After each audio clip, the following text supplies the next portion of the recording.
E invitados son una combinación clave por la 92.9 FM. La clave me escucha. Empieza tu día con toda la energía natural de Marley Coffee, un café de grano orgánico molido al instante con leche descremada. Prueba el sabor de Marley Coffee en sus 2 exquisitas y variadas mezclas de máquinas self-service. Expreso, chocolate fuerte, té chai y otras bebidas calientes te esperan para recargar tu día. Con Marley Coffee disfruta tu día con toda la onda. Las vacaciones de verano se viven en Club Providencia. Consulta por el programa de verano y las clases de natación intensivas. Más información en www.clubprovidencia.cl. Te están esperando. Tenemos 2 libros para regalar. Tienen que concursar. Esta mañana se entregan. Fernando Vallejo, Memorias de un hijo de puta. Mira. Uy. Y Gafas, Estuve muerto y otro relato de Tomás Cisterna, que es un cuento gráfico. Para concursar, hashtag combinación clave y @ me gusta leer CL. Bien, vamos a seguir hablando de libros porque estamos acá con un gran periodista y buena amiga, Patricia Politzer. ¿Cómo estás, Patri? Hola, Fernando, gracias por la invitación. Y que sacas además recién un libro, Batuta Rebelde, que es la biografía de Jorge Peñajén, que vamos a conversar un poco de él. Él es un director musical, una persona que vive en La Serena hasta que viene el golpe de Estado, llega la caravana de la muerte, lo acusan de haber metido armas en los estuches de la orquesta, y bueno, el hecho práctico es que es ejecutado como parte de esta caravana de la muerte, y tú sacas un libro sobre él. ¿Por qué? Así es. A ver, cuéntame, ¿cuál es la motivación? ¿Por qué te ha interesado adentrarte en una figura que, si bien ha sido nombrado muchas veces en montones se conocía poco de Jorge Peña? Sí, yo creo que se conoce muy poco de Jorge Peña. Algunos, cuando tú lo nombras, no tienen la más remota idea de quién es, que es la mayoría de los chilenos, yo creo. Otros dicen, sí, el de las orquestas juveniles, y no saben más. Otros, en cambio, dicen, los que están más ligados al tema de derechos humanos, sí, el músico que asesinó la caravana de la muerte en La Serena. La verdad es que Jorge Peñajén es eso y mucho más. Yo creo que me impactó mucho saber de la muerte de Jorge Peña por la caravana de la muerte, y ahí conocí un poquito su historia en el libro de nuestra queridísima amiga Patricia Verdugo, En los zarpazos del Puma. Y creo que, de hecho, creo que está de aniversario, no sé si del fallecimiento en estos días. En estos días, en enero, sí. Y ahí ella cuenta un poco de la historia de Peñajén, y a mí me quedó grabada de alguna manera. Y durante los últimos 8 años he estado investigando y haciendo esta biografía, y ahora entiendo por qué hay tan pocas biografías en nuestro país, porque como tú sabes, los libros, nadie te paga para que escribas un libro, y por lo tanto investigaciones de este tipo son muy difíciles porque tienes que estar haciéndola con otras cosas. Y esta biografía, lo primero que quiero decir es que no es un libro sobre música, ¿no? Es un libro sobre la vida de un hombre genial. Y es un libro, por lo tanto, que tiene todo su tema y su pasión por la música, todo el link que él hizo entre la música y lo social. Es el padre de las orquestas juveniles, no solo en Chile, sino en el mundo. Todo el movimiento de Venezuela, que hoy día es famoso en el mundo, el llamado El Sistema. Hoy día... Eso salió a finales de los 60, los 70. No, a finales, más o menos a finales de los 70, 80, sí, pero lo que nadie sabe es que la semilla de ese tremendo movimiento que hoy día tiene, yo diría que el principal director de orquesta del mundo es Gustavo Dudamel, que es un venezolano que viene del sistema, justamente. Es decir, el sistema copó la idea de ser los grandes creadores de este movimiento. Y la verdad, y creo que aquí hay que hacer justicia una vez más a Jorge Peñajén, la semilla de esto en Venezuela viene de 2 profesores exiliados que, después que matan a Peñajén, se van al exilio a Venezuela. Y ahí surge el sistema. José Antonio Abreu, que es el gran creador del sistema, conoce a estos músicos, ve lo que hacen, que ha impresionado y parte el sistema en Venezuela. Es decir, también se merece un reconocimiento internacional en ese sentido. Pero además el libro es un libro, como te decía, del hombre, de la persona. Por lo tanto, es todo esto que tiene que ver con la música, cómo sacó de la pobreza más pobre a jóvenes de los años 60 en Coquimbo y La Serena para convertirlos muchos en músicos o en otras profesiones, porque les abrió un horizonte completamente insospechado para ellos. Pero además es una tremenda historia de amor. Él era casado con la pianista Nela Camarda, y como buenos artistas tienen un amor muy apasionado y muy tormentoso. Claro. Y todo eso también está en el libro.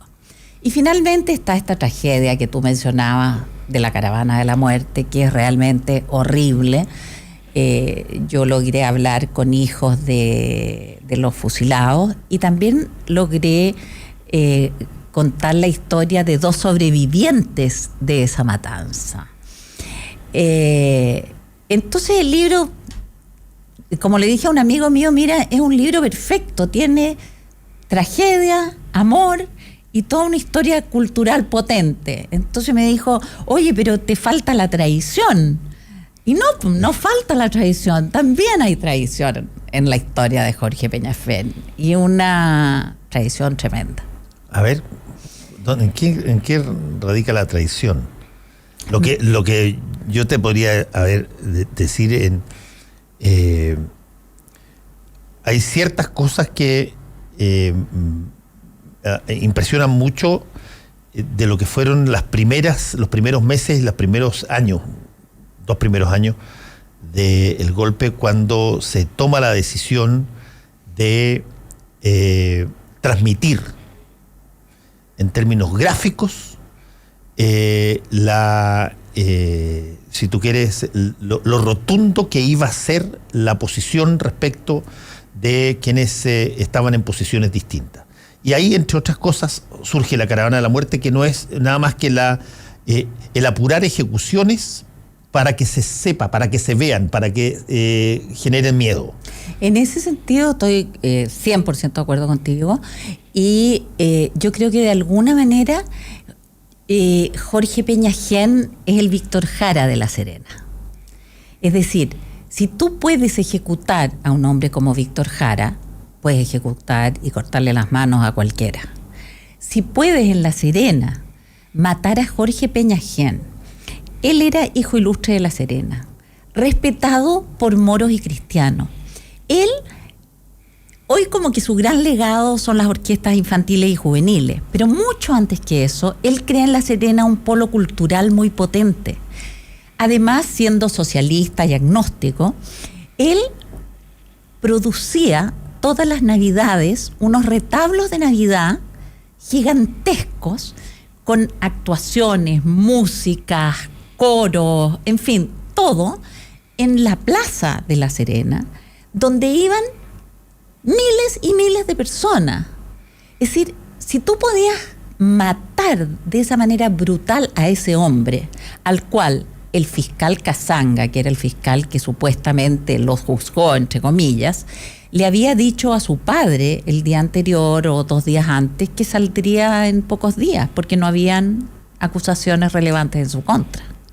De hecho, su padre, ese día que lo asesinan, Jorge Peña le insiste en que vaya a hacer un paseo al Valle del Elqui, que tanto le gusta, que no se preocupe, que él ya va a salir luego, y que vaya nomás a pasear al Valle del Elqui.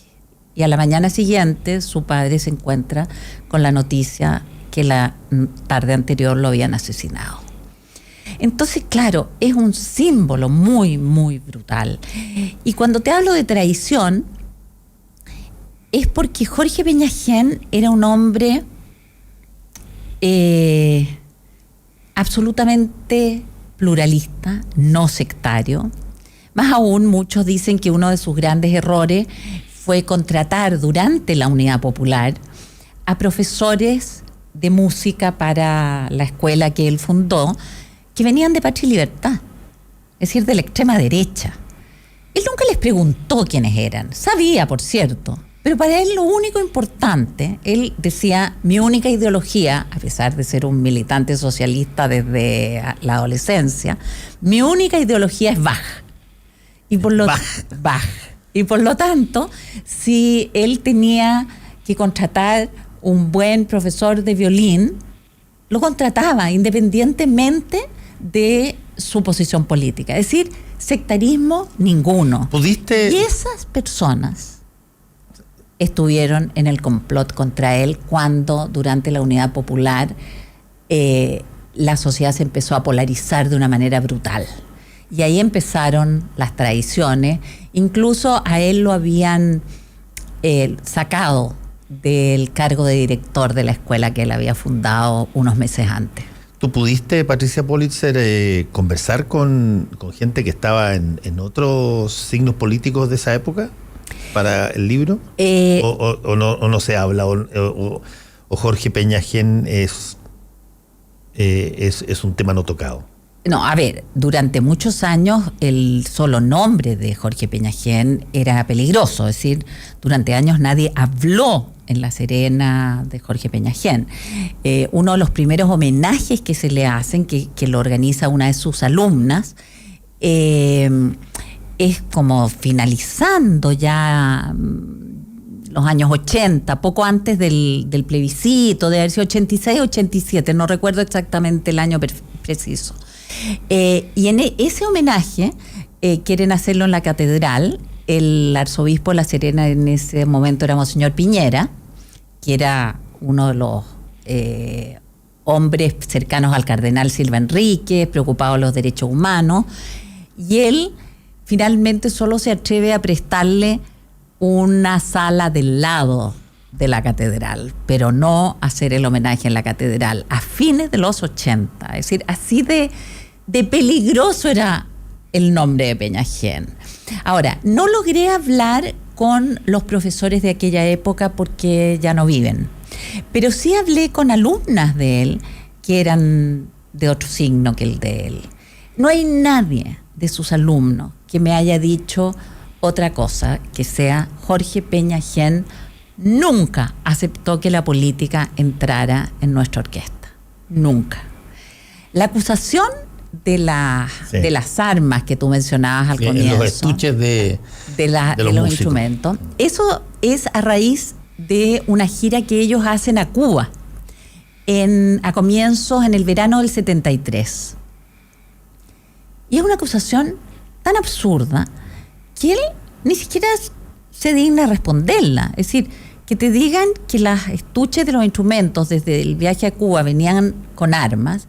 La primera pregunta que uno se hace para ver el absurdo que esto es, bueno, ok, ¿y dónde venían los instrumentos? Es decir... O no pasaron por aduana, digamos. Es decir, no tenía patas ni cabeza esa acusación. Pero se va creando este ambiente, los profesores van poniendo dudas sobre él, estos colegas que ya estaban en la otra posición política. Y bueno, termina en esta tragedia horrenda. ¿Tú pudiste recomponer un poquitito? Porque es bien interesante cuando hay una figura que es tan influyente en un área particular de una ciudad, que no es Santiago. Porque Santiago es gigantesco y absorbe y todo se diluye. Pero en una ciudad donde la gente se conoce, etcétera, y tú tienes una figura hiper tutelar, qué sé yo, me acuerdo, qué sé yo, Ramón Binay en Chillán, claro. Por ejemplo, bueno, ahí tú tienes una suerte de presencia y contacto con gente que probablemente abarca mucho más que una posición política o una determinada Pero por supuesto, bandera. Es decir, mira, su historia es tan increíble. Como te decía yo, hoy día su legado para los que lo conocen son las orquestas juveniles e infantiles. Pero toda su carrera como personaje de la cultura de La Serena, donde los diarios nacionales reconocen a fines de los años 50, comienzos de los 60, que él ha creado un polo cultural en La Serena y lo reconocen como tal, es algo impresionante, porque además a través del libro y de su vida voy de alguna manera reconstruyendo lo que era nuestro Chile en los años 50, 60 y 70. Que es el trasfondo de cómo él va haciendo estas cosas en ese Chile, ¿ya? Y efectivamente, como tú dices, es decir, era una persona admirada por todos. Daba lo mismo la posición política o no. Como te decía, estos retablos de Navidad eran una cosa en que no había nadie de la ciudad y de los alrededores que no fuera. Eran una maravilla, es decir, era muy vanguardista, ¿ya? Y era muy realista, es decir, hacía el pesebre con un burro de verdad, con animales de verdad, los niños disfrazados, es decir, eran una maravilla de producción para esa época. Entonces el hecho de esta desaparición abrupta de Jorge Peñajién fue, yo creo, un trauma gigantesco. Y algo que me ha pasado después de la publicación del libro es cómo empieza a aparecer por todos lados gente que es que yo vivía al frente del conservatorio y escuchaba a esos niñitos de Peñajién tocar su música todo el día. El otro que recuerda los retablos, el otro que se acuerda el otro que fue alumno, no en su escuela, sino que antes, cuando él era profesor de música en las distintas escuelas de hombres y de mujeres de La Serena. Es decir, no hay nadie que no lo conozca, pero lo tenían olvidado, lo tenían reprimido. Y de repente, como que siento que el libro ha hecho que todos estos recuerdos salgan de manera muy pasional en el recuerdo de Peñajién. ¿Y este libro que lo lanzaste acá? Sí, pero espero ir a la Feria del Libro de La Serena ahora a comienzos de febrero. Y bueno, ahí seguramente voy a reencontrarme con mucha más gente de esta que lo recuerda hoy como no lo ha recordado en 40 años. Y dime, Patricia Politzer, ¿qué hay todavía que queda allá de Peñajién? Queda su escuela.